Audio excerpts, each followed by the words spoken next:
The so-called Croydon cat killer who spread fear among pet lovers in South London does not exist. That's the conclusion of police who've been investigating reports of mutilated cats for the past 3 years. It all started in Croydon before spreading to other areas. Well, Paul Hawkins can shed some light on this mystery for us. Paul. Yeah, it's foxes, Assad. That's according to the Metropolitan Police, who say it is case closed. This has been a huge geographical wide investigation that started here in Croydon 3 years ago when the mutilated bodies of cats were discovered. And then that reports like that spread around the southeast and around London. They were discovered in Hertfordshire, in Kent and in Surrey, also in Birmingham and Manchester. And soon the Croydon cat killer became the M25 cat killer. And people were asking, who was it? Was it part of a group? What was the motivation for these killings? Paul, why do police think it's foxes?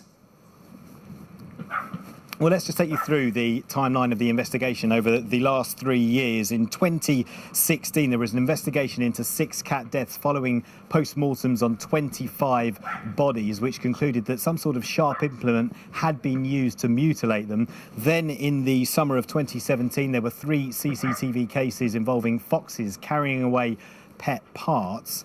And then this summer there were post-mortems on 3 cats and 2 rabbits in Hertfordshire, which showed that there was fox DNA around the wounds. So that evidence, together with the opinion of vets and animal experts, the police concluded that it was likely to be the result of predation or scavenging by wildlife on cats killed in vehicle collisions. And they also pointed to the fact there were no witnesses, no identifiable patterns, no forensic leads that pointed to human involvement.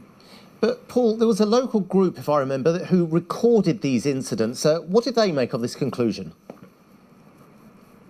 Yeah, this is the South Norwood Animal Rescue League. They've been helping the police with their investigation, and they say that they're surprised following the Met's conclusion today. We will continue the investigation because we do believe that there's a human out there doing this. If it was foxes, why haven't we had a number of cases in Devon and Cornwall, in Wales, in Scotland, or in East Anglia? The concentration is around the M25 area. Just one other thing, anyone who's wondering, because we're not all animal lovers, how much resources the police have put into this investigation. They say that only 15 police officers have been allocated and that they weren't exclusively working on this case. They were working on other cases at the same time. OK, Paul, thanks very much for that. I'll be surprised if we've heard the end of this, but thanks for now.